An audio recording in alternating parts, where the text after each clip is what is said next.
That's right, people. Cracking up in another cold one that we like to call the Grunge Bible Podcast. I'm your host, Ethan Shalloway, along with my co-host, Chris Salona. I got demoted, huh? No, we're both co-hosts. You just said you're the host. Well, I'm a host and you're the co-host, and you're a host and I'm a co-host, right? I mean, co-host is that demeaning? I don't know. It feels a little demeaning. Co-host is just like you're both hosting. I don't know. It's like first mate, first officer. Well, we've both been co-hosts now for 213 episodes. 213 episodes. I don't know. I've actually thought about that a few times when I'm bringing it in. Like, is it like host and co-host? I don't know. I mean, who the hell? All I know is knows? we're both drinking on the job today. We both cracked open a cold one because it's Saturday. And it feels the good. It's the day before Easter's, 2 days before the release of this podcast. And sometimes we just know, like we both came up here and we didn't say anything. We both held up a beer and we're right on parallel trains. And we both know that it's time to crack open a beer on the pod. So what are you gonna do? But talk to your friends and have a beer. That's what we do.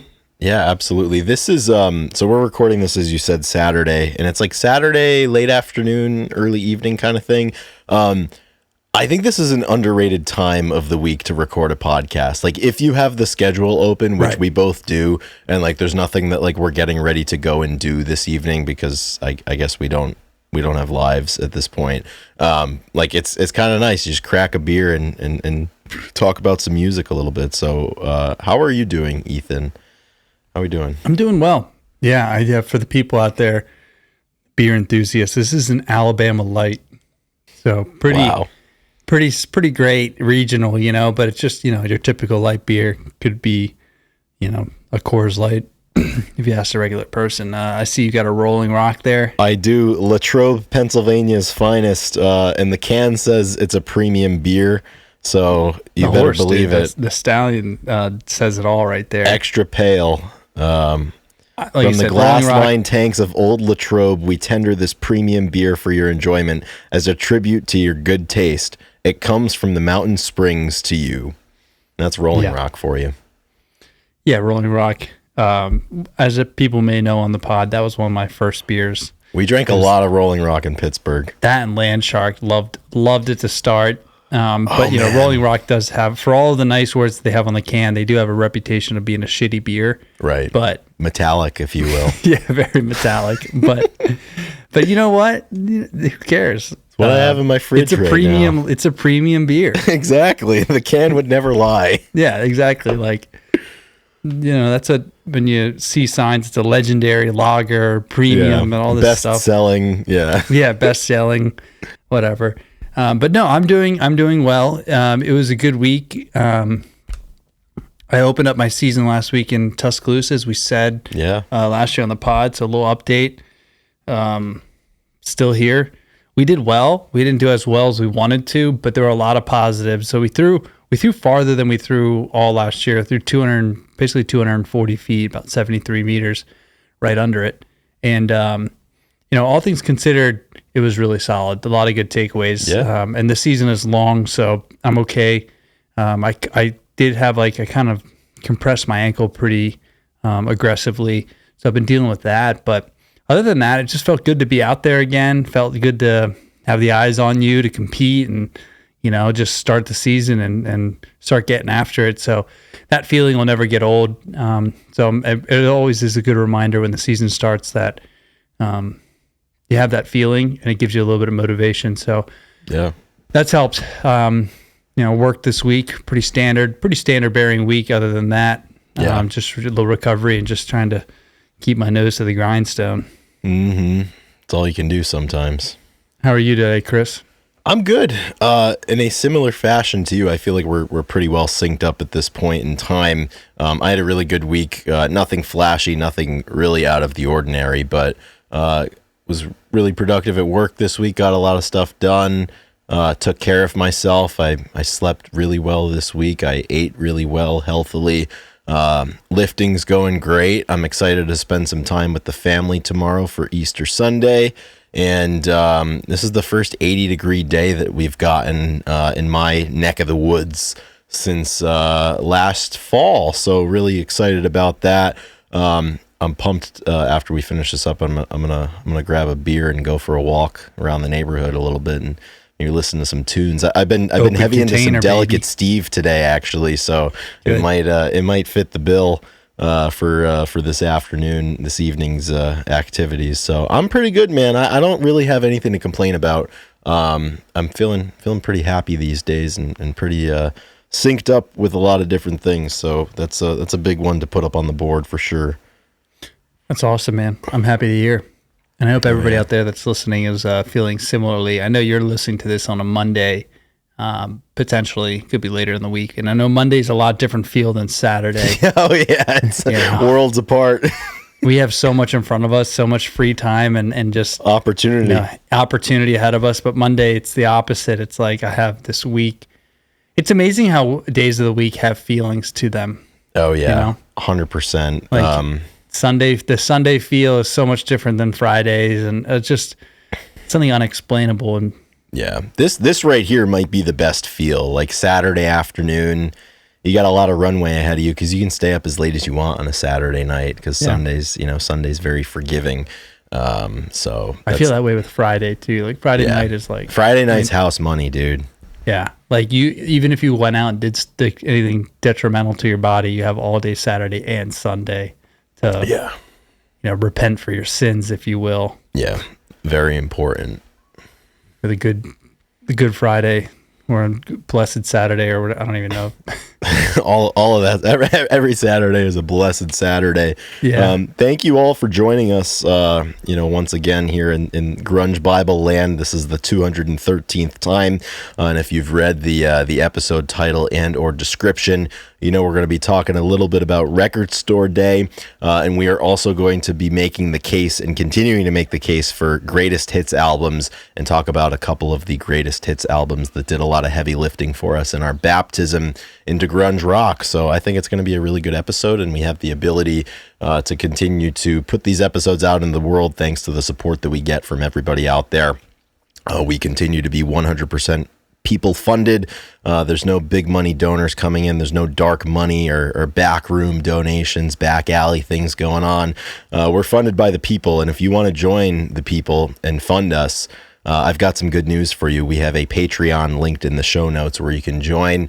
It's choose your own adventure, man. $2, $5, $10, or make something above, below, or anywhere in between. And all of that money will go to our costs. This is an expensive time of year for us, Ethan. Anytime around the anniversary of the podcast, the hosting services come due and the tax man beckons and the website comes due. So anything, if you're inclined to assist us and to support us, it's going to be money well spent and immediately put to use because we got a lot of things we have to pay for around this time of year. So we would like to thank, as we typically do, the individuals who pull the most weight around these parts, and that would be our top tier Patreon supporters.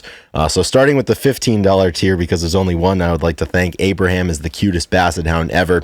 And then everybody else in the $10 tier at the time of this recording, I would like to thank D-Boat, Black Hole Sean, A Bit Dusty, Doug Endy, Apona, Eddie Vedder got me through my second divorce, Jamie Lynn, Jade Mercado, Gochu John, Carlene Salona, King Buzzle Stole My Hair, The Michael Dooley Project, Nikki Six, Millie, Russell, Sherry Matthews, Sunshine Slackers, Seattle 4 Fanboy from New Jersey, What the Fuck is Up Denny's. So thank you, one and all, for your continued support of Grunge Bible Podcast Enterprises Incorporated, PC, LLC, and Company. Thank you, everybody. It is a great honor to be here for everybody, or for all of us, including our wonderful podcast producer, Drew. Shout out to Drew. Shout out to Drew. I believe he's going to be on a podcast here soon. I'm really looking forward to that. That'll be another Saturday evening recording, I think, because he lives on the other side of the world. So. It is. Feels like it. It's only a 3-hour time difference from me to Drew, and only 2 hours for you. But it feels like they might as well, he might as well be on the other side of the world trying to schedule some stuff. But yeah, we have an episode in the works that's going to be very heavily invested into the lore that exists between certainly you and Drew and some things that you guys have done together in the past. And we've got a really good music conversation coming up as soon as we can nail down those pesky timelines. So I think I want to do it live, Chris. Next week might be the week. Yeah, we might have to do it live. I want to do it live. Let's just broadcast live and let everybody join in. I feel like we're going to have some beers. It's going to be a good time. We got to have a little hangout. But anyway, keep your eyes and ears peeled for that. So before we get into the meat and potatoes, we have this day in music that I want to discuss. And this first one it's one of those guys, and forgive me if I'm wrong, Chris. I don't know how much you know about him. I think I know what you're going to say. Yeah, this is a guy that just falls through the cracks for me, and I just simply don't get. But on this day in 1947, Iggy Pop was born. And I guess that puts him at 78? Yeah, he'll be 78. And I've seen him. You've seen Iggy Pop? What? No, not. I have never seen him perform. I've seen pictures of him. Oh, okay. I was like, in what universe did you do that? No. That would be, I would have started a lot differently. You surprise me every day, Ethan Shalloway. I've seen pictures of him, and he looks older than 78. And dude, especially because he's always going around without a shirt on. Yeah. He looks older and younger at the same time. And people really do love him. I mean, he's very big in the scene, but I don't know, man. Dude, I'm probably hurting some Stooges. I'm hurting some feelings out there. Yeah, from Man of the Stooges. I missed the boat on him, and I never played catch up with this one, which we say periodically about people, but in the wise words of a famous man, you can't support everybody. I just, I couldn't do the research for Iggy Pop. The thing is, I think fairly often people come up on the podcast, I think particularly in this day in music, where it's everybody knows about this person and they're very well regarded, but we just don't have any frame of reference. But this is Iggy Pop is a big one because I think it might be on the Mount Rushmore of people. Most of our favorite musicians absolutely venerate this guy and love him, and Mark Lanigan, for example, was obsessed with Iggy Pop, and it was one of the first, I think a Stooges record was one of the first records that he got in Ellensburg, Washington, and it had a profound impact on him when he was isolated from the rest of the world out in the boonies in rural Washington. But same thing, I just haven't it's a bridge too far for me. I just don't have the time. I don't have the ability to make a big down payment into building up some equity in the Iggy Pop world. And there's just too much going on. And for those wondering out there, because I did not know this, Iggy Pop's birth name, James Newell Osterberg Jr. James Osterberg. And don't you forget it. Happy birthday, James. Happy birthday, Iggy Pop. That's really awesome. Really but great. Yeah, just 78 years young. Yeah, absolutely. So here's one that's a little bit more in our wheelhouse, and the hits keep on coming. On this day in 1956, the King Elvis Presley scores one of his first major hits with the scintillating single "Heartbreak Hotel," which of course hit #1 on the U.S. charts. That's all Elvis did. He came here to chew bubblegum and eat peanut butter and bacon sandwiches and create #1 hits, and he finished all of his peanut butter and bacon sandwiches, and he's all out of bubblegum. So really, really great to remark and commemorate the anniversary of Heartbreak Hotel hitting #1. Pretty much he just releases songs and they go, yep, #1. They just put it right to the top.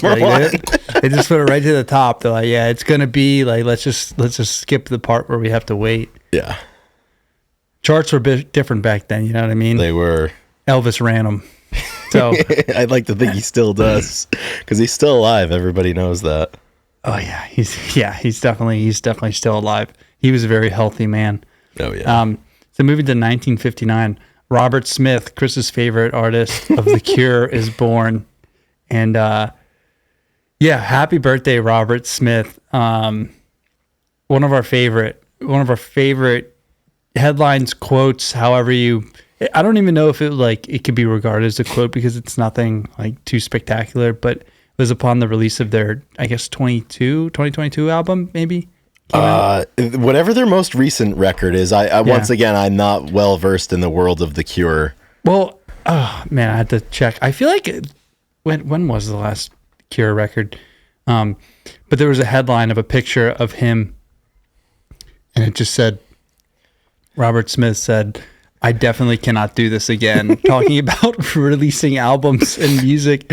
And me and Chris just thought it was the funniest thing ever that the lead singer, they're like, marketing their new album, and they probably got a tour coming out, and he's like, "I definitely can't do this again." Like, it's such a burden and so difficult to do. It was an NME article, and the article, the title was "The Cure's Robert Smith thinks the band's next album will be their last," and the tagline quote from the episode or from the article was Robert Smith, "I definitely can't do this again," which, I mean, like, with a very flattering photo. Yeah, and that's the thing. Like, if there's like one of my favorite traits in somebody, and like one of my favorite things that somebody can verbalize that I just love, is just when somebody is just so completely and utterly over it and just burnt out of the thing that they're known for.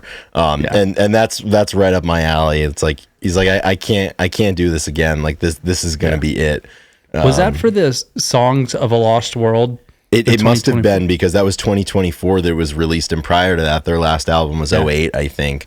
That album, I did listen to that album on the plane, and yeah, I did. I remember texting you and be like, "Hey, man, I know we joke, but like, I like this album, and it's very ethereal, and it's really cool. Like, I don't know if it's like an extension of shoegaze. It's like a deeper shoegaze. It's even farther into the abyss, but it was really pretty solid."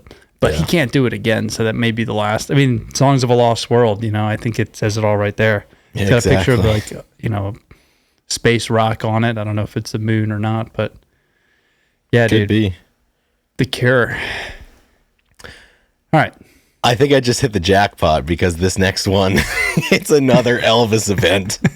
On this day in 1977, Elvis Presley begins what would be his final leg of his tour, with a date in Greensboro, North Carolina. So I'm consulting in real time ElvisHistoryBlog.com, and evidently he was in Baton Rouge, and then in Mobile, and then Macon, Georgia, and Jacksonville. All of those shows were canceled, and he went home on April 1st of 1977, and checked himself into the Memphis Baptist Hospital, and then he went home to recuperate, and then the blog says, incredibly, by April 21st, he was back on the road for shows 11 cities in 12 days. So, up to the end, the king was out there, and it was in North Carolina, in Greensboro. So here's a little a byline from a journalist from the Greensboro Daily News named Jerry Kennison, and he said, "There was no magic. The tremendous energy, humor." Oh fuck! I can't even read it. It's. Never mind. I'm not going to be able to read it. Sorry. It's obscured by a photograph of Elvis. Someone in charge of the website was I'm sure it was a great quote. Unfortunately, let's see if I can. Yeah, man, That's funny. It's tough. Oh, here we go. Yeah, the tremendous energy, humor, movement, and emotion that characterized Presley's 1972, 1974, and 1975 appearances here in Greensboro just weren't on the stage much of the time. In general, Elvis moved very slowly, giving the impression that sudden or extreme motion would be painful. No matter how much he seemed to be trying, Elvis's energy was lagging. He mumbled through Hound Dog, seeming not to care. He improvised on other old standards, missing notes here and there. I mean, even when you're the king, those things will happen. That's our king right there. Wow. Yeah. Tough. Moving forward to 1978. Sad day when Fairport Convention's lead singer Sandy Denny dies at age 31 of a cerebral hemorrhage after 4 days in a coma. And 31 is very young to die, obviously, and very, very sad. British folk lead singer, if I'm not mistaken. Yeah. And 31, man. That's really tough. And Sandy Denny, I believe, has the distinction of being the only guest vocalist to ever appear on a Led Zeppelin song with the Battle of Evermore, which she took co-lead vocals with Robert Plant on that one. But yeah, I've always appreciated Fairport Convention. Couple of albums, What We Did on Our Holidays and Unhalf-Bricking, are two really, really good albums from the late 60s from Fairport Convention. My favorite song of theirs will always be Who Knows Where the Time Goes. Sandy Denny has a really, really good solo performance of that where it's just her and a guitar. Yeah. And I've definitely spent a lot of time listening to that one. Yeah, she had an absolutely beautiful voice. So sad occasion to commemorate her passing in 1978. And we're going to move forward here into 1990, and on April 21st of that year, Paul McCartney sets a world record at the time for most attendance at a concert by a single artist when he wraps up his tour that year with a show at the Maracana Stadium in Rio de Janeiro, and it draws 184,000 people. That's just bonkers. I'm not sure if it's been beaten since then of like one individual, because I guess that's the caveat. Like, it's not a band, it's not a festival. It was just one person, and it was an individual's show. But 184,000 people is crazy. It is. Yeah, that's why. I mean, intense. You see, all the Pearl Jam posts and everything. Like, the top comments are always "Come to Brazil, come back to Brazil." 184,000 strong. I mean, they're not playing around. I mean, that was 35 years ago. Yeah. To do, yeah. I mean, who knows where the time goes? People have less to do on their schedule, but it seems hard. It seems impossible to get 184,000 people there for a concert. That's just logistical craziness. Oh my gosh. Like, yeah, I had to look up the stadium that they were in because that's massive. Yeah. All right. We got two more to do, it looks like. Yeah. In 2001. This one's a lot. Yeah, I think I read through it earlier. This is a good one. And sometimes we like to bring these up. There's been a few like faux pas or, just egregious actions by people that we like to bring up. So in this one, 2001, Peter Buck of REM gets unruly on a British Airways flight and is arrested. He's accused of drinking 15 glasses of wine, overturning a service cart, and engaging in other bad behavior. But charges were eventually dropped, as they usually are with famous people, because Buck claimed that ingesting both a sleeping pill and wine caused him to lose it. And I don't think that's a valid explanation, because a sleeping pill and alcohol is a depressant. Like, it's not going to make you get unruly and like overturn a beverage cart in the middle of an aisle of a flight. Well, it's just also funny to just be like, hey, like, I chose to take a sleeping pill and drink wine. Like, you can't hold this on me. It's kind of like, hey man, that wasn't my fault. Like, right. It was a bad combination. It was a bad cocktail that I didn't know because I drank 15 glasses of wine. That's like in the 1920s, Babe Ruth missed a series of games for the New York Yankees that was attributed at the time to the Bambino consuming a bad hot dog, when in all reality, most contemporary historians of Babe Ruth say that he missed the games because he had contracted syphilis from an unfortunate encounter of that variety. But it was the hot dog's fault, of course. Always blame the hot dog. It's always the hot dog's fault. Just blame the glizzy. Don't blame my actions. Blame something else. Exactly. We love that type of accountability from these public figures, and certainly it gets you a long way. So, but I mean, then again, like, who hasn't drank 15 glasses of wine and gotten arrested on a British Airways flight? I mean, I feel like that's just like a common experience, like getting your first baseball glove or something, so. All I know is Wade Boggs drank 60 beers on the way from Los Angeles to Philadelphia, and then went like 4 for 5 or something. That's what happens. The greats, they're great no matter what. We've got one more event, which we alluded to last week when this individual played their final show before their death. But on this day in 2016, Prince passed away at the age of 57. And I'm not sure if you remember, but last week you said you had a Prince story, and we decided to defer it to this week. So if you can recall that story, I know I'm putting you on the spot here a little bit, but yeah, absolutely.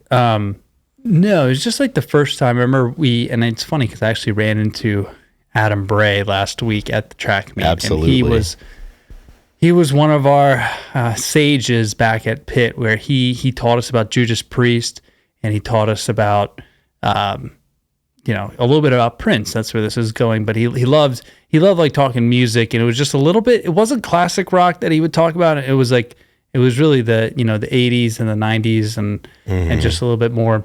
I don't know. It was just nice because he had the market cornered on like metal and glam and hair and all of those things. Right, and we had like good so it was new to us because we were into grunge and we were into classic rock and the other stuff, and then they kind of filled the holes. And he was just he's a legend all around. So when Prince passed, it affected him deeply, and he was like, dude. I mean, I remember him being like you gotta go watch some Prince, listen to some Prince, listen to Purple Rain. And we're like, okay. And he's like, no, and he was like, it's like he like grabbed our shoulders and was like he was like, I'm telling you, like Prince was like the best guitar player you'd ever see. And so we just, got into listening to the Purple Rain performances across the years, and it held Purple Rain. It still does. It holds a very specific, because of Prince passing, and just obviously it's just a wonderful, beautiful song. Yeah. And started hearing it pop up a lot because people were paying tribute to it. Sure. And it's an interesting one because it's not an easy one to cover. Like you would think that it would be like taboo or off limits. It's just one of the, but like at the same time, like when people do it, it's so energizing to hear people do it their own way. And it's never like the original, but like there's something about it that like I think everybody gives him the pass on this. And I think when they chose to honor him, because I know at the time, Pearl Jam did a cover of Purple Rain after Prince died. Bruce Springsteen did one too. I think Adam Levine did one as well that was really incredible. And I think like he was just one of those universally respected and admired artists that like, when those people chose to cover it in tribute, it's like everybody got together on the concept of it, and it was just like coming from the most wholesome place. Because I mean, I never, and still to this day, like I'm not a connoisseur of his music, but that man could absolutely play. I remember being a kid during Super Bowl 40, which 2007. This is the one I was going to bring up. Yeah, Colts and Bears down in Miami. It was just pouring rain, and the story that we always like to tell. So Prince was doing the halftime show that night for the Super Bowl, and it's just torrentially raining the whole day. And the producer for the halftime show, who's working for the NFL, calls Prince. And he's like, hey, dude, like, just to let you know, like, it's raining really hard. He's like, is there anything that we can do for you ahead of time? And Prince just deadpans and says, can you make it rain harder? And the producer, like, after Prince died, like, they did a special on it. And the producer was like, he's like, from that moment forward, like, I got chills in that moment hearing him say that. And then for him to go out there and do what he did. I think, like, because he played Purple Rain. He covered Best of You by Foo Fighters. He did All Along the Watchtower in the style of Jimi Hendrix, and I think one or two other songs, but it was just like a medley. Crazy, Baby I'm a Star in 1999. Yeah, it's just, I mean, and he was absolutely unbelievable on that stage.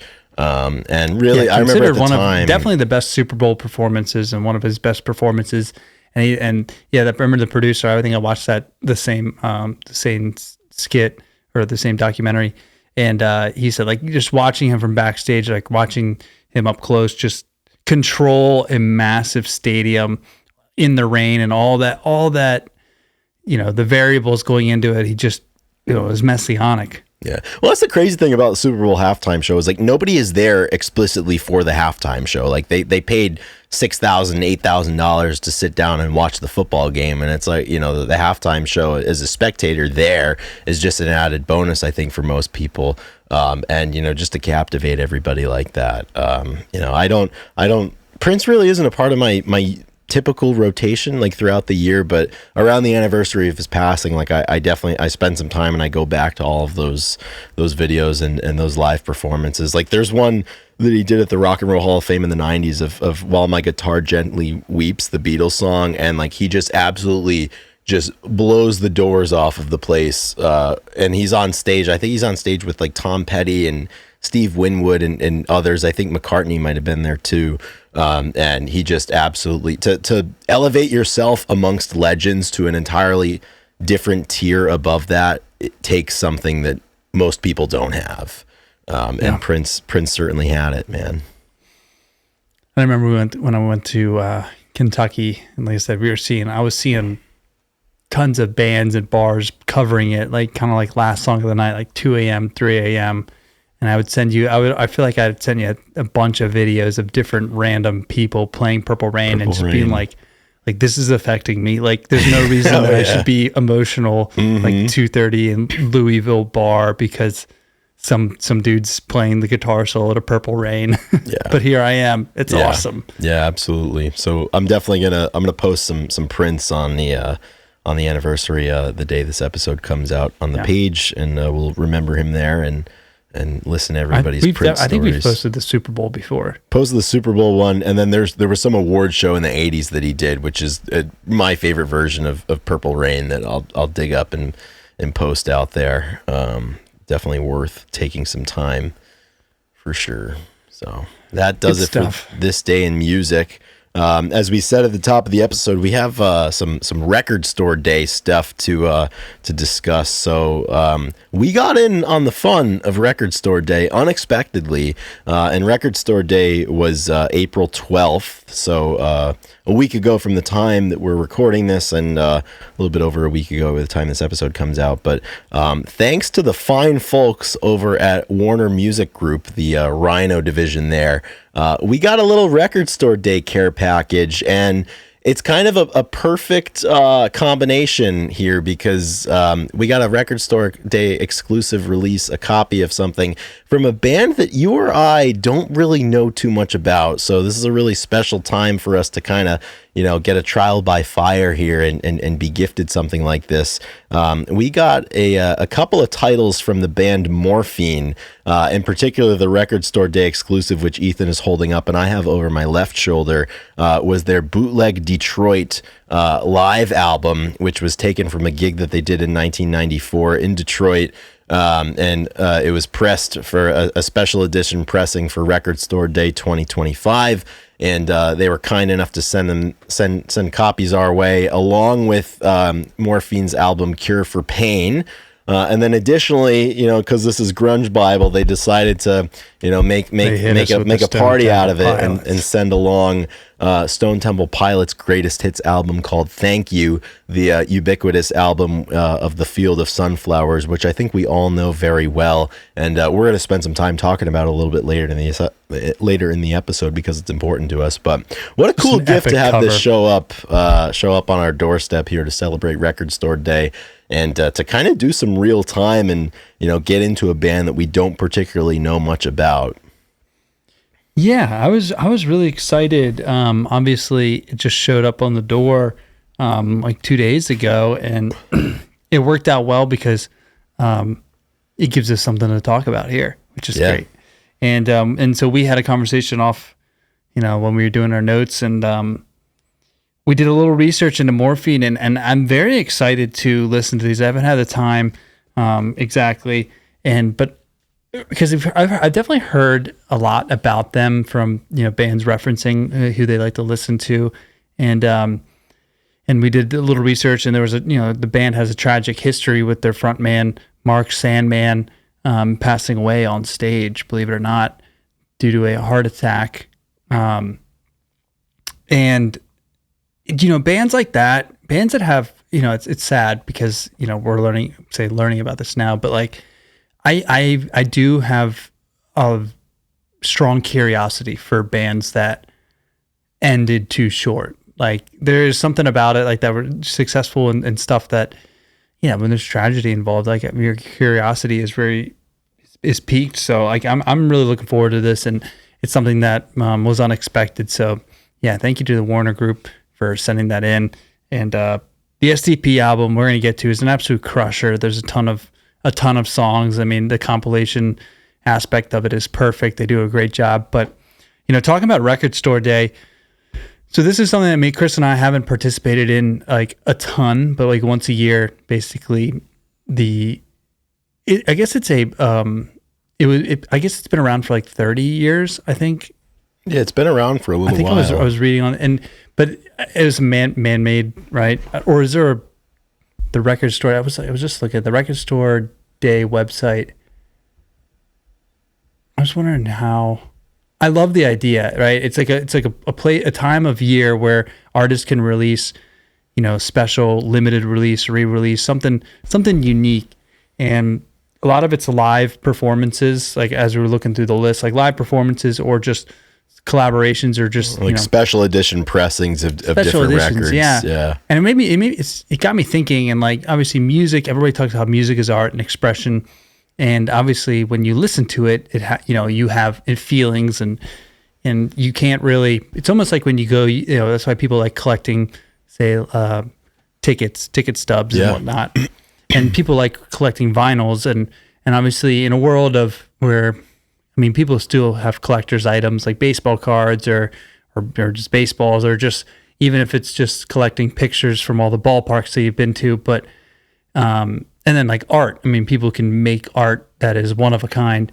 When you have these limited releases, and I love the idea of it coming out once a year where you can get something from a band that is just a little bit unique, and sometimes it's regional. There's very few, the record stores have to be in the programmer, I guess. They got to opt into it. They have to opt into it to even get it. The thing that I think is the coolest about it is like in its purest sense, it's an opportunity for a lot of independent record stores to have something that's exclusive that, you can't just go and buy on Amazon or something. And obviously in today's day and age, a lot of these titles end up getting, made available on the internet in the aftermath of Record Store Day. But I think it captures a cool element that, you can't find in many places in this day and age anymore of, chasing something and like going to a specific location to score something that's special or that's important to you or that's rare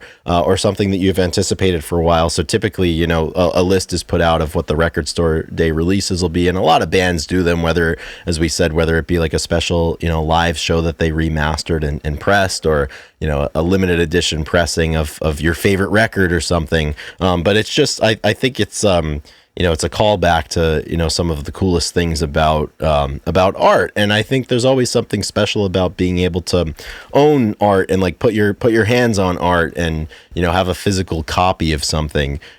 So definitely cool. And I've never kept up with it. Like, obviously I've been aware of it because just following bands' socials and stuff, it's like, all right, like Record Store Day 2023, like we're going to put this out, we're pressing X number of copies, like, get in contact with your independent record store to see if, they're going to have any of these in stock.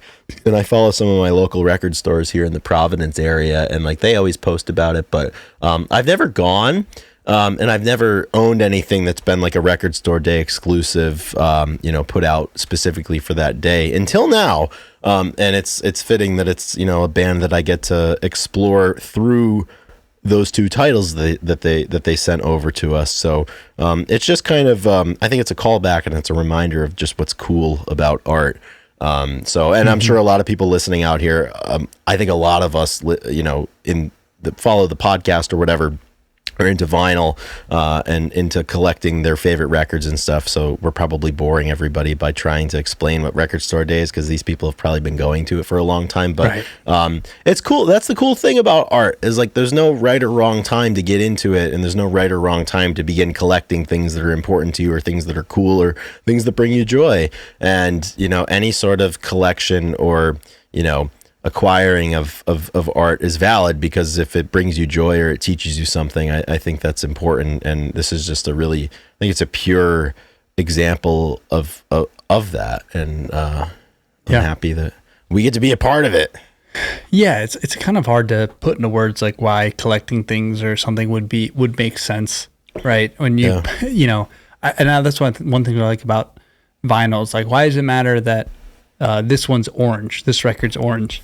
And you're like, there's just something about it when you pull it out and you go like, that's sick. Like, there's only a limited amount of orange vinyls that were pressed for this Delicate Steve album, and a month or 2 months ago, I believe, Run for Cover sent us a package, and I believe I talked about it. They sent us the Modern Baseball album, but it also had it had a picture, I guess, a picture book, an album. Yeah, it was a special edition box set. Yeah. Yep, a special edition box set, and it had all these pictures from on tour of the band, and it was just, I don't know, there's something like it's just cool. And like, I can see myself, there's gonna be a random time where I sit down again and like go look, and I'm gonna be like really happy that I have like basically a look into this band's early years when they were on tour.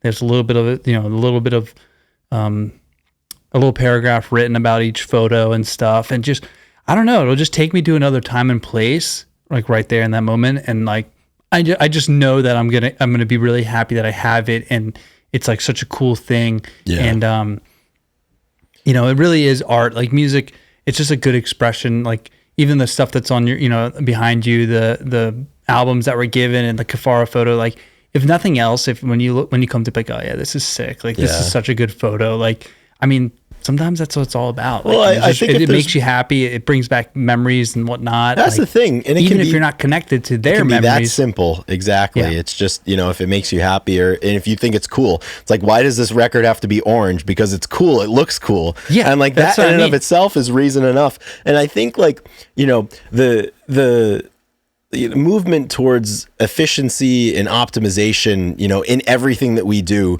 is never going to fully cancel out the desire to be connected to things that we care about a little bit more intimately. And I don't think it's ever going to go out of style. That a great way to be connected to something is to have it in your hands and to be able to drop it down on the turntable and put the needle on it. And it just I think it heightens that connection. So I think very sneakily, like we're starting to, both of us, develop a cool collection of different titles in our record catalog here. And it's something that, I'm happy about. And I can't ever imagine myself selling records or anything. Like I want to hold on to them. And, I mean, like it's always cool, people come over your house, that are interested in music. It's like, oh, you got records. Like, let me look through it. And then you start trading stories like, oh man, like I remember hearing this once, like super cool. Like, oh, that track is on this. Like, that's awesome, and it's just, I don't know. It's just a really, really good conduit for connection. And it's a really good conduit for feeling a connection to these artists. Yeah, I saw two different kind of posts. One was about the average car color in 2025 versus say 2005, and how everything like predominantly is all gray, white, gray, black. Yeah, that's it. And like back, 20 years ago, there was so many more reds and yellows and greens. And like there was a time that forest green, I think, was the most popular car color, and it was like in the late 90s, early 2000s. Yeah, it's just I don't know. Like we said, it's like, why does the record have to be orange? Why does the car have to be blue? Because it looks cool. Yeah, it's different. Nothing better than it looks cool. And like there's another one where it was all the logos from the NBA teams 20 years ago versus now. Yeah, dude. And they massacred our boys. Like the Memphis logos. Yeah, look at the All-Star Game logos Detroit and the Super Bowl logos. All of these logos were so creative back then, so cool. And now everybody just wants like, oh, let's just put like a K to be like, our it's just logo. So soulless at this point. Just basically letters and like, and it's like, oh, a simple, sleek design. And like, in reality, like, why? Dude, they massacre our boys. They massacred our boys. Exactly. Like, it sucks. Yeah, it's tough. One last anecdote, and you'll find this, you'll understand. So this past couple, my coach, Tom Puxis, the guy that I moved here to train with, he has a bunch of old javelins, and one was this really sick old Nordic Orbit Jav, and it was white and with a blue swirl, so it was swirled all the way down, and it was like candy cane style. Candy cane style, yep. And he's had it for like 25 years, or I don't know how long, but he's had it for a long time, probably because he competed in the 90s. And I've been throwing with it the last couple of years, and I threw my second farthest throw with it was 79, 87. And that was a couple years ago, and it was so good. And every year, you can get your jabs, tuned up and send them back. They may be re-gripped or whatever. And, last year he likes sending them off. He likes getting stuff done. And I was like, don't send this one out. Like, it doesn't need it. Like, it probably does. It does need it, but like, I don't really want to mess with it. Like, it's good the way it is. Yeah. And I went to borrow some jabs, and I was like, hey. I was like, where's the Nordic, the Orbit? And he's like, oh, here it is. And it was He sent it off to Ron, and it was just all white. And I was like, oh no! And I was like, no, this is it. And I was like, you got it. And I was like, and the brand new grip, the old grip was like crusty, but like had so much grip to it. And I was just like, I sent a picture to my brother. I was like, dude, he massacred my boy. Like, he absolutely took all the care. It's just plain white. I was like, why did you mess with the paint job? You can do everything you need to do and not mess with like. And then you had another one, like there's the Valhallas, and they're lime green and like purple, or lime green and blue, candy cane. And Jacob said that he had one sent in, re-gripped and redone. He had the guy just painted all yellow, which is just an absolute like psychopathic move. It's like, that'd be like, it's like it's just like taking something that's so unique and then just making it super basic. And it's like, why would you ever do that? Yeah. Massacred. It's like the sports logos, dude. Yeah. Oh my gosh. I was so mad. I was just like, what the hell? I was like, I was like, whatever. I just got to get out of here. That sucks, man. Yeah. I'm sad thinking about what they did to your Jav, man. Dude, I was like, there was so much. I was like, if I'm not going to compete with it, right? Because I'm the only one who competed with the last 3 years. It's that old. Like, he's getting out of coaching. No one is going to throw that javelin. Right. No one. Yeah. So why are we even messing with it? Like, dude, if it's going to be a wall piece, then like let it be. Let it be a very interesting looking wall piece. Instead, you paid money for it to be a wall piece that is not, whatever. So I don't know. I have it in my possession right now, and I got to figure out a way to keep it. Repaint it. Well, I know that too. Oh man. But yeah, the record store day, it's really cool, and like I'm bummed that we missed it, that we're talking about it afterwards. Retroactively, Yeah, but that's how it goes sometimes. We'll be looking forward to it next year. But like I said, talking about the way that bands can kind of package their music in a way to make it unique, the ways like EPs, like for a while I was like, why do people release 4 album songs, And like, honestly, I mean, it's a lot to release 12 songs at once, or 13. And like, I mean, you know how long it takes to do a project, like, and we know bands that, I mean, if they're doing a big album, a double album, it'll take them 5 years. Like, and like, sometimes it's easier to just like close the book on something, make it small, do it right, put it out there, and like, not necessarily worry about how it's being, I don't know, like the completeness of like, oh, you need 10 songs to be an album. Like, that's not a full album. And so I think that, having different ways to release stuff is important. And compilation albums and greatest hits are obviously it's an extension of that, because it's all stuff that's been released before in a different way. But we've been talking about it a lot. It's such a great, and I feel like it was a lot more important back in the day when you didn't have, like, you couldn't make a playlist of your own greatest hits and the songs that you wanted to be included, but rather, in the early 2000s, you could buy a CD, and it would have, here are all the best U2 songs from 1990 to 1999, and you get a decade, and you're set.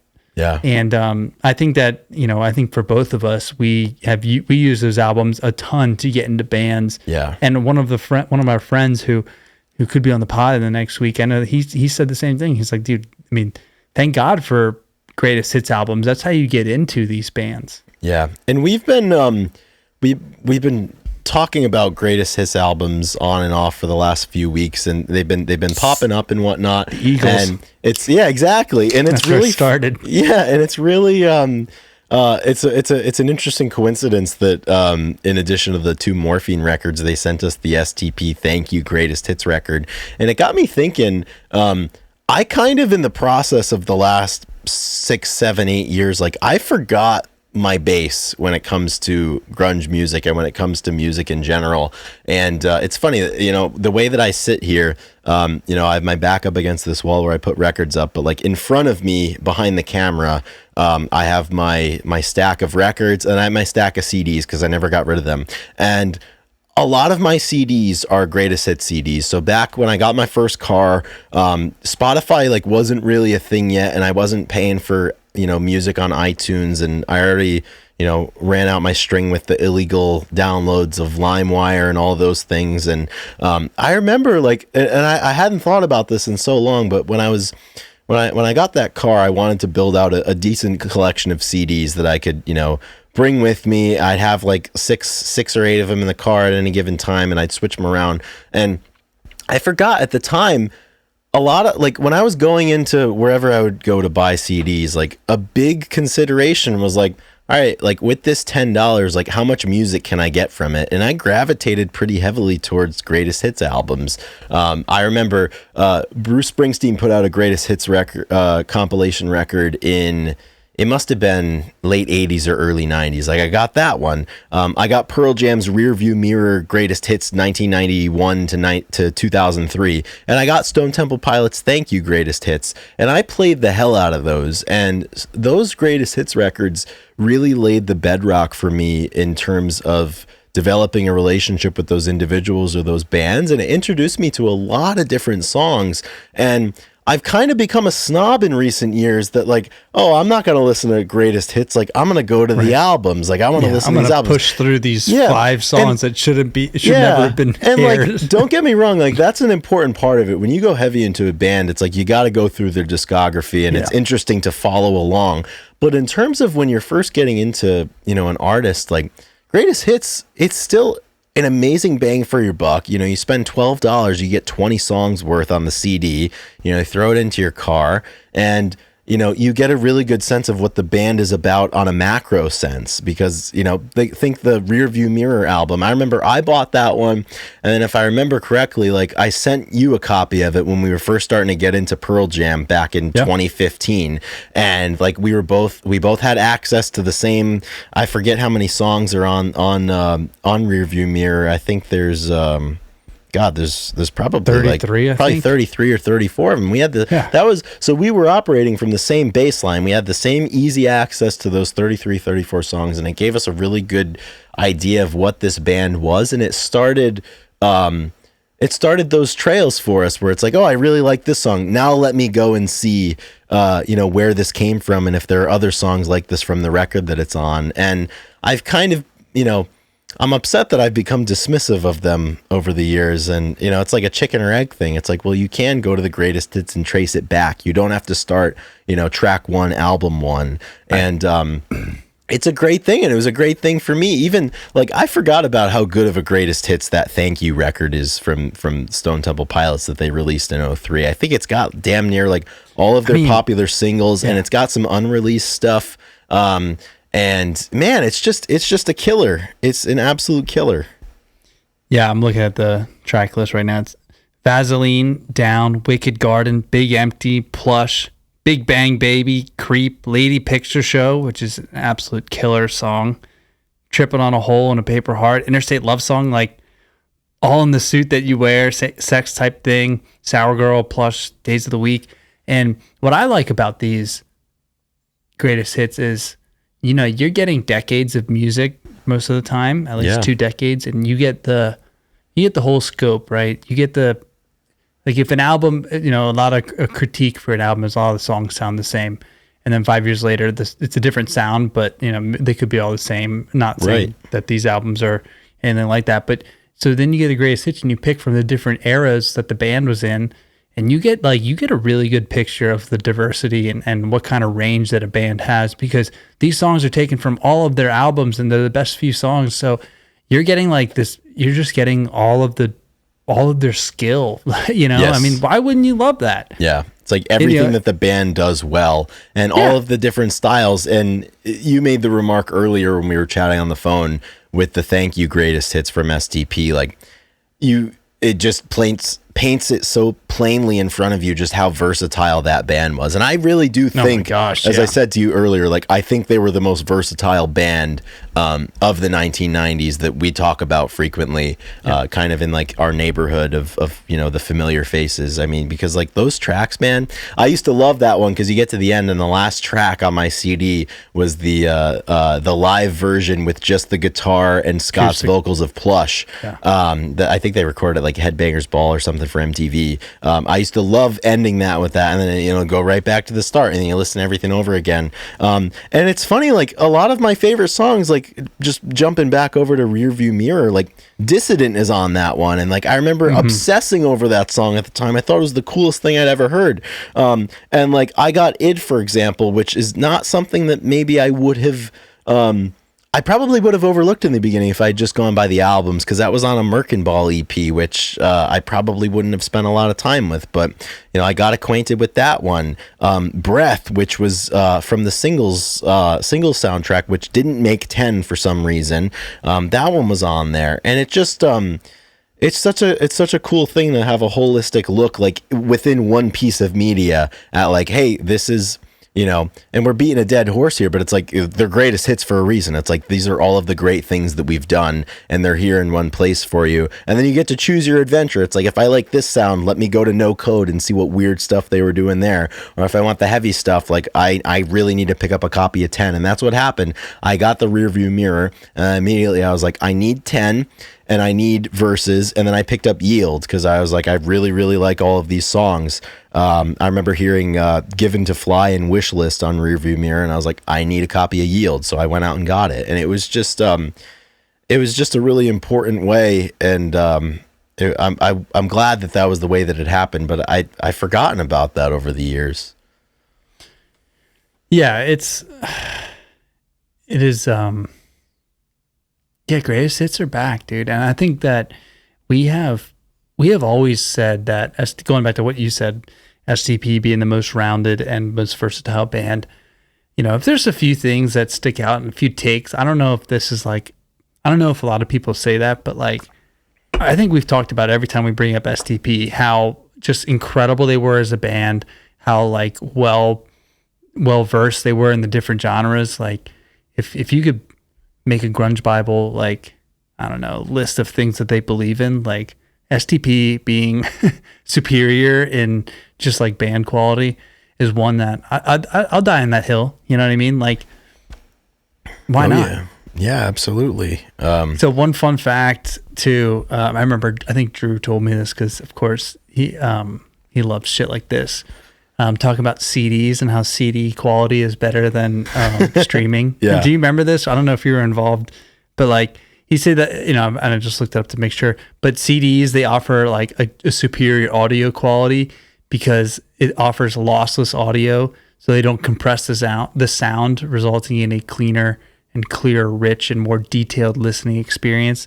Where I guess, MP3s, they save bandwidth and it results in a loss of detail and clarity. So, go out there. If you get some CDs and still use them, you're actually listening to better quality. And that's why vinyl is like that's the biggest bandwidth that you're going to get. Yeah. And that's why when people say that it sounds better on vinyl, like, most people won't understand or hear it, but like it really actually is a better quality, and it has a little more nuance to it because it's just a bigger file, if you will. So I thought that was pretty interesting. I like the idea of that, and I'll tell you, it makes me want physical copies in your hands. It makes me want to grab some of these CDs and put them down in my car the next time I go driving. Yeah. And that was always fun. Well, too. you know why, Chris? You know why you should do that? Because it's cool. Like at the end of the day, like you get to show people your CDs. Like that's freaking cool, man. Yeah, exactly. Like that's like when you're co-pilot on a road trip, the first thing you open up the glove box and like you see one if there's snacks in there, and then number two if there's cigarettes, two if there's cigs or nicotine or whatever, and then three are there CDs in there. And it's like what CDs, like out of the finite space in that glove box, like what has this person chosen to carry with them on a day-to-day basis? And like, yeah, man, it's fun. And like there's something fun about like I'm committing to listening to this, because you're not going to put a CD in, listen to one song, take it out, and then put another one in. It's like, all right, like this is the one that I'm listening to. And I think I remarked on it maybe like a month ago when it was the anniversary of Super Unknown, but like I picked up a copy of that CD, and I remember I put it in the car. I drove to Pittsburgh, Kansas to watch Jim Toth compete in Division II Indoor Nationals, and like I just listened to Super Unknown front to back a couple of times on CD, and that's like all I listened to. I gotta grab a couple of these bad boys and put them down in my car. And it's funny because like I still remember like some of my favorites. Like I don't know why I ended up picking it up, but like I loved Neil Young's Live Rust album. I had that on CD, and I had Waylon Jennings' greatest hits. Like I had like so many different genres covered, and I was like, depending on the mood. Another one, Bob Seger's Greatest Hits was like one of the first CDs that I got. It's like a really shitty Photoshop of him standing on a railroad tracks with a guitar in his hand and just nonstop hit after nonstop hit. And I used to religiously play that CD in my car. Once again, Greatest Hits, and I learned that I love Bob Seger. Bob Seger's a great example of like, why wouldn't you go to the Greatest Hits? Like if you haven't been, introduced to Bob Seger out there and you're like, what's he talking about? Like, just do the Greatest Hits. Don't even, then you can go from there. But I think that it's people that have a lot of music too. I think it's just it chops it down to size. Where like as we were saying earlier with like the Iggy Pop thing, it's like it's too big of an investment to get into this guy because where do I start? I think we just answered our question. Like you just pull up some Greatest Hits. Like any artist with a large body of work. Like another one that I think of that. Like I'm sure was a path in for a lot of people, like Tom Petty and the Heartbreakers Greatest Hits which they put out in 2008, like same thing.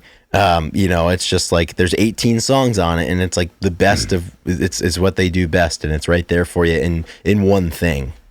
Do you think that Greatest Hits albums, like do you think like do the Wonder Years have something like that, right? Is this they've never released a Greatest Hits album? Is this something that is gonna fade out? Like, do you think people are still gonna do Greatest Hits, or is it too corny? Because I feel like it was pretty important / everybody was putting in the out, 90s. Yeah, like it was. I mean, dude, you have to have great hits in order to have a Greatest Hits, right? Well, the other thing, I don't know which, I'm sure it was one of the big record labels, but there was like a style of Greatest Hits and it was like the essential Bruce Springsteen, the essential Johnny Cash. Like that was one. And it was just like a picture of them and like, with like the essential and then insert artist name here. That was one. And then I used to get heavy into, once again, I'm sure it was one of the labels, but there was like a series of Greatest Hits called 20th Century Masters, which like that's how, like as a kid, like I was probably 10 or 12. Like I started getting into like Southern rock with like Leonard Skinner and the Allman Brothers because I stumbled across their 20th Century Masters Greatest Hits. Yeah. And it's just like little things before, like I didn't know what I didn't know. And I didn't know that there was like, there's albums and like there's singles and there's Greatest Hits and there's compilations. I didn't know. I just wanted to listen to Sweet Home Alabama. But like as a result, like I was able to listen to like Tuesday's Gone and Curtis Lowe, Simple, and like all of those things. And, and it really endeared me to a lot of those bands at the time, because I didn't know better and I was just going along my way. I feel like I unlocked a memory here. I haven't thought about that in a long time, but that's like how I used to do it. Because a lot of times on iTunes, when I used to buy songs, for some reason, if you bought the song from the Greatest Hits album instead of from the actual album that it was from, it used to be like 69 cents instead of 99 cents. So it was cheaper. It was better value to buy it from Greatest Hits than you'd complete the Greatest Hits collection. That's awesome. Yeah. I forgot about that.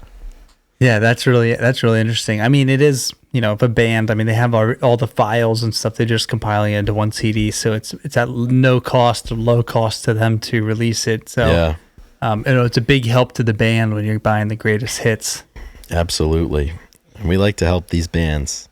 Yeah, it's, dude, and that's why you can release a 33-song album, because you're just compiling a lot of stuff. Like the Rearview Mirror album is quite, and it's so aptly named too. What a great coincidence that you have a song title called Rearview Mirror that we all love that you can use as a in the album title. I love that, and it is such, it's like it would have been even better. There's great. It would have been even better if they didn't include Rearview Mirror on the Rearview Mirror album.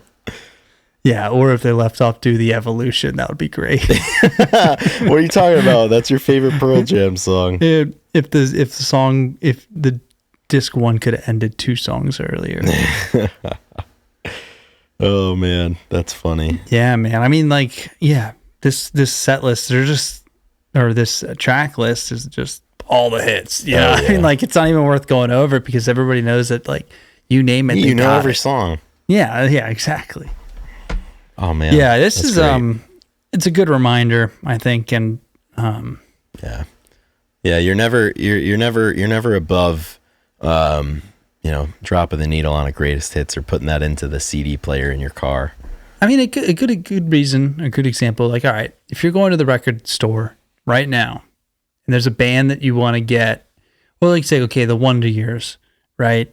Like you probably eventually like, you're probably going to want to get all of the records or something. Like I can see that you're really heavily into them, and it's no, right. It's no coincidence or no secret that is. But if you're taking a flyer on a band you don't know much about. But if you're taking a flyer, or if you know a band that you like that has a few songs here and there, like, I mean, you can't go buying four records at a time. And that's not in this economy. Not chance. in this economy. So like, dude, just if they have the greatest hits, it makes a lot of sense. Oh yeah. If the band is not like your, all-time favorite, then you probably want to get them all just because that's cool, as we've been talking about. Like, that's a cool thing to do. Yeah, dude. Big time. Oh, man. Dude, I've awoken something from my youth in this episode. State of love and trust, Amen to that, dude. You're thinking about young Chris Salona listening to all the music essentials of the world. Man. As soon as I finish recording, like I'm grabbing my stack of CDs and I'm gonna audit for which greatest hits CDs that I have over there. Yeah. Oh yeah. No, I mean I remember my dad. Like I said, my dad. I don't know if it was like a box set, but it was the U2 greatest hits. Oh yeah. From 1990 to 99. He got 2000 to 2009. Had a big buffalo on it, was one of them, and like it was sick. It was a nice little collection of all their music. Oh yeah. And that's how I got into U2 for sure. Hell yeah. That's good. And so anyway, so a lot of thinking about records. Like I said, records they've been in recently for us. Oh yeah. And I look forward to. I gotta get to the store, man. Got to go to the store, peruse around. Dude, that's the thing too. Like, and it's always fun. Like your local record store. Like, it's usually like one person who owns it just because they love music. Like, there's one not too far from where I live called Olympic Records, and like they have very esoteric, like truncated hours. They're like 10 to 5, like Tuesday, Wednesday, Thursday, and Saturday type stuff. And like the best thing, like he'll just like post on his Instagram story. He'll be like, all right, like, open. Like I'm staying open a little later today, or like, hey, sorry, like I won't be open until 1 today. Like I got a doctor's appointment or something. But the community supports them, and like, he's always got really, really great records in, and it's fun, just kind of perusing around and, coming away with something interesting every time. That's awesome. Yeah, dude. Yeah, I found myself supporting local more and more, the older you get. I mean, if you have a choice, if you have the choice, it's a simple choice. Yeah. Like I'm thinking about where I'm going to get to eat, and I have this one Blue Pacific. Yeah. One Thai place. I'm like, if I'm going to go spend money, I might as well give it to them. And like, oh yeah. And the nice part is when you go to those places, if it costs a few extra bucks, no problem. It's fine. It goes back to the community. But when Chipotle tries to charge me, a couple extra bucks, pisses me off. Dude, well, that's the thing, because we both went there today. How much was your tab today? Because I was shocked at what happened to me. I went in. I actually got their Chipotle honey, and this is not an endorsement. This is not an endorsement for Chipotle. We won't. It was strictly utilitarian. Yeah, I have a really strange relationship with Chipotle, and I don't know how much we want to. I think we're done with our main topics. Yeah, I don't know if I want to derail this enough, but Chipotle. I got the Chipotle honey, and I just got single chicken, and that's what I went with. So mine was like $10.50. Yeah. So I saw I found a gift card, a Chipotle gift card, in my house, and I was like, all right, like I'm gonna go get some Chipotle. And I had a big lift this morning. I was working hard, lifting for 2.5 hours or whatever. And I was like, you know what, like I'm gonna splurge a little bit. So I went the honey chicken. I went double meat, and I got guac, which I never get guac anymore. You know that, and I got a fountain drink as well, the small fountain drink. You know that shit cost me $22.70. Oh gosh! So the base price is like $10.40 for like a straight bowl, and I think extra's $3.50. The extra serving of chicken, it cost me $4.50 for the extra serving, and the guac was like $3.50, and a small fountain drink was like $3.30 or something. Yeah, there's so much money. At that point, see, that's the thing. Like you go to Chipotle, like you don't go extra meat. Like you just you try to be nice to the person, so they give you more. But then you load up on beans and like extras that don't cost you anything. You always get the fajita veggies. They don't charge for that. They get you a second helping of fajita veggies by 2. with red Get peppers. two cans of black beans in there. The dude next to me ordered, and I've never seen it before. He's like, I'll take white rice and extra beans. And the lady started doing the rice. She's like, that's enough rice. And then she did the beans. He's like, more beans. And I was like, this guy. I was like, I've never seen. He should have gone and be like, it's like, instead of putting the rice first, put like as much beans as you would put rice, and then just garnish some rice over top. I want a bean bed, dude. It was wild. Dude, that's great. Oh man, I love that. I like to get both beans usually. And sometimes, like, they're always like, oh, do you want half and half? I was like, no, like, I want a full serving of each bean. Beans are good for you, dude.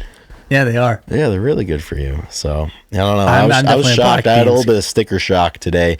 And, like, I don't know. 22 is a lot, dude. Yeah, because, like, that's the thing. Like, I'm not big into the, like, the whole style of commentary where it's like, oh, like, stuff is so expensive these days. Like, first of all, like, this just comes with the passage of time, but like I was genuinely caught a little off guard today.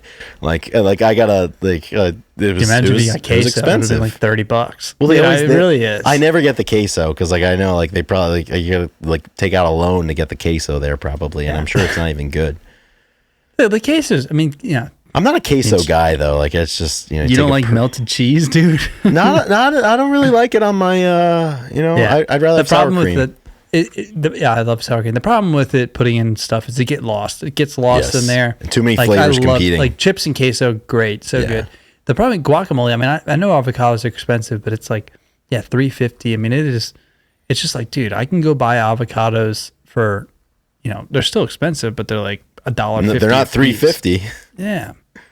But the thing that always gets me is at coffee shops when they sell bananas for like $2, and you can buy like 5 bananas for like $2. Bananas, they stay cheap. Bananas stay cheap. Thank God. Absolutely. Thank God. Well, I don't know. Maybe if we tariff the hell out of these countries where the bananas come, we'll be paying premier prices for some bananas. But dude, bananas are staying down. Bananas are a staple. They better.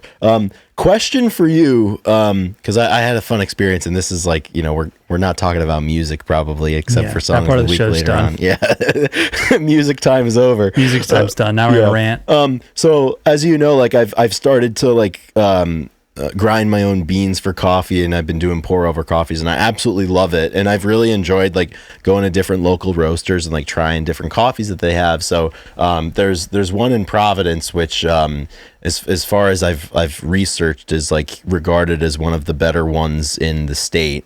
It's called Bolt Coffee. So I went down there on Thursday or Friday morning to pick up a couple of bags because I was running low, and I bought 2 bags, and they're like, hey, like just so you know, anybody that buys a bag of coffee gets a free drink. I didn't know. Is that fairly standard?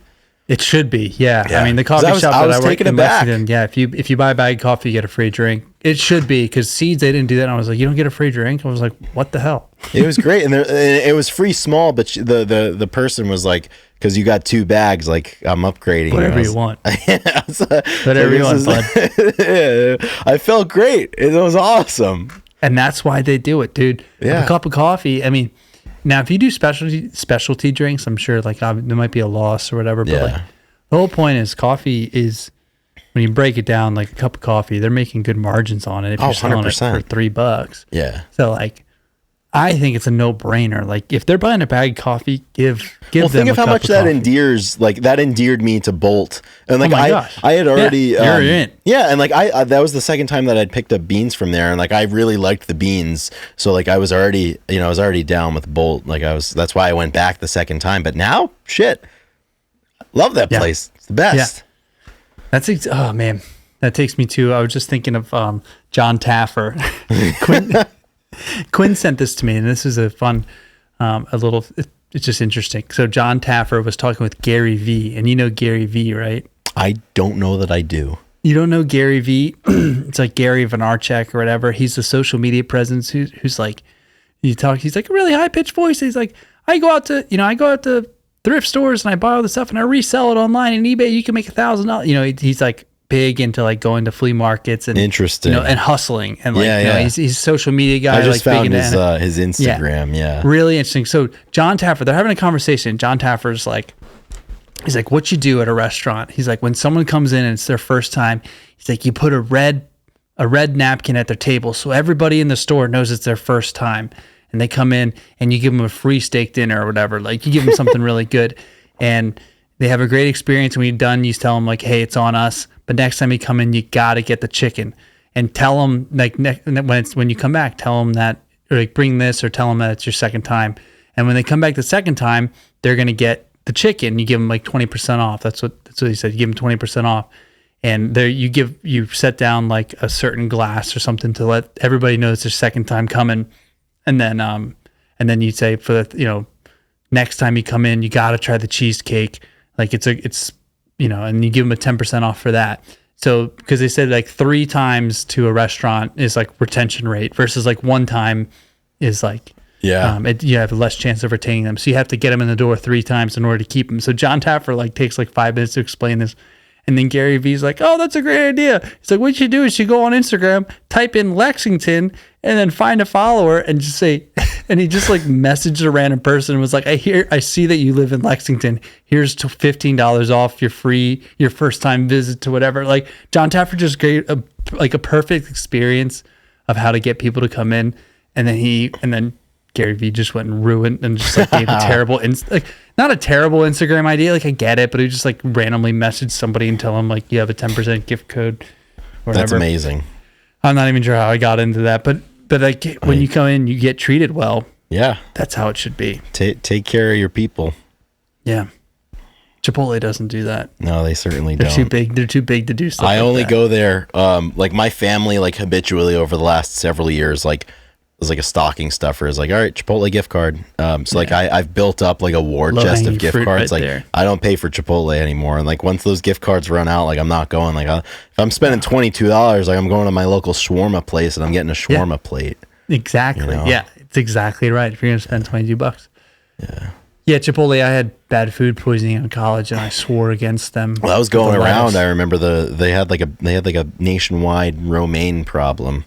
It was the romaine. Yeah, I definitely got it. It screwed me up for 24 to 48 hours. I was off the Chipotle for a while, and I went back, and now I go back because it's out of convenience. Like when you're training, you get done at 8:30. I mean, everything's closed. I mean, it's kind of the only option, and I complain about it every time. Like sometimes it's good, but like most of the time, it's just, honestly, it's the not workers. What it once was.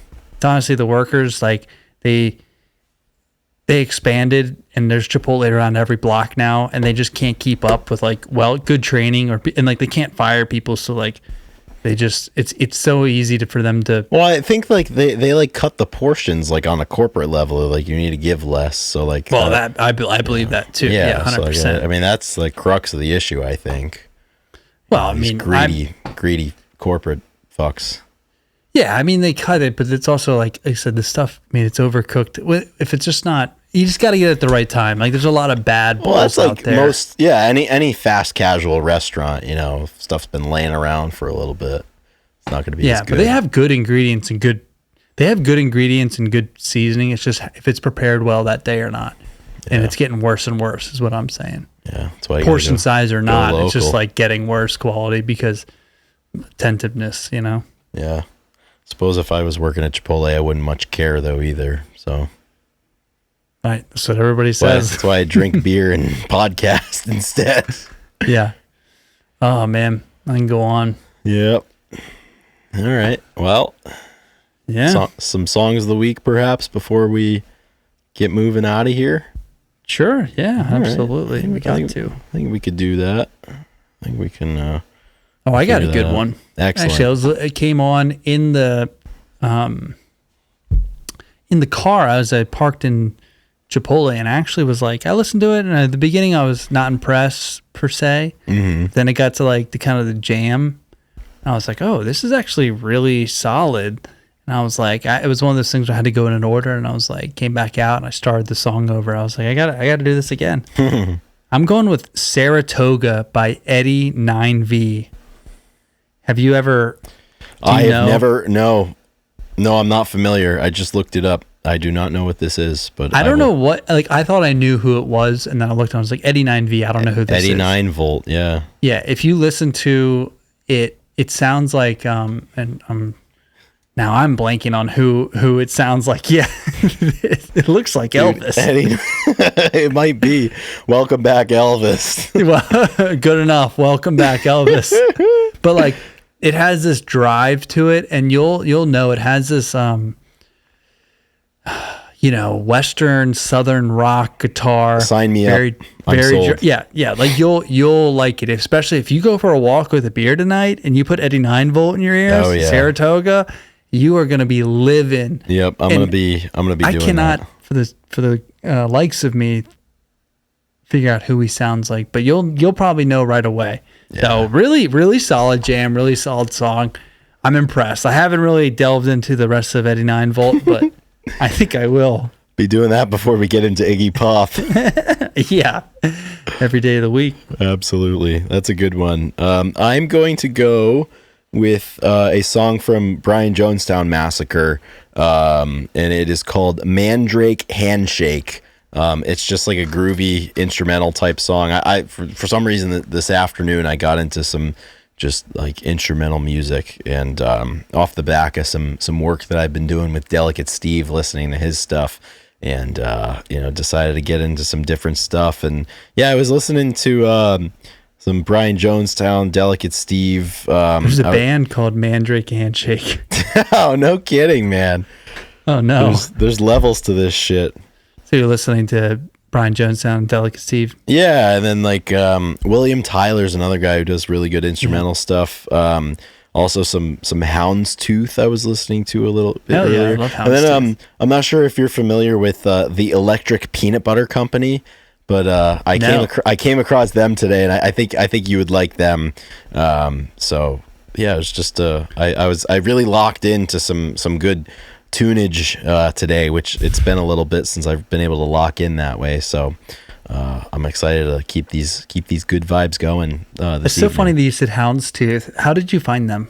I was listening to Explore feed or something. Yeah, I was listening to Tomorrow by Delicate Steve, and then I just on Spotify I just went like go to radio, so it just gave me like songs that they felt was similar to Tomorrow, and like the entire suggestion column was just hitting, so I just made a playlist out of it. Out of all of those songs? Out of all of them, yeah. So it was like 50 of them that they gave to me. I was like, all right, like I'm gonna hold on to this. Hell yeah, that's awesome. If you go back to that same song, it curates the same list like every time. Oh, yeah. Which, but the funny thing about that, when I first moved here, one of my David Klein's sister lived here, and she had tickets to a Houndmouth concert. Oh, okay. Like, and Houndmouth loved them. They're really good. Sedona. Yeah. I like awesome. Houndmouth. Yeah. Yeah.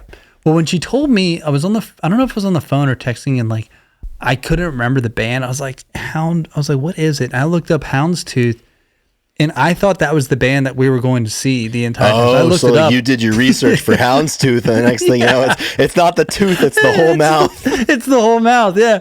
And I was like, oh, Houndmouth. I was like, I know them. And she was like, she thought it was so funny that I was listening to Houndstooth in preparation. But I was like, this band's pretty solid, man. Dude, that's incredible. Yeah, two totally different bands. Houndmouth has 1.2 million listeners, and Houndstooth only has 20K. But Houndstooth was founded 1 year before Houndmouth. So we started with just the one tooth, and next thing you know, somebody took the whole damn mouth. Hell yeah. Dude, that's great. Hell yeah, man. I'm going to go back and listen to some of them. I did that once. There's another time where I love you like mix up the band's name, and you're like, oh, this band's great. I'm like, that's not who I said. It's not even who. Yeah. Oh yeah, that's incredible. Awesome. All right, well, I think we did it. I think that'll do it. Yeah. I hope everybody has a great week. Stay tuned next week. It's gonna be even better. And rock and roll, everybody. Rock and roll. Take care, everybody. See you next week.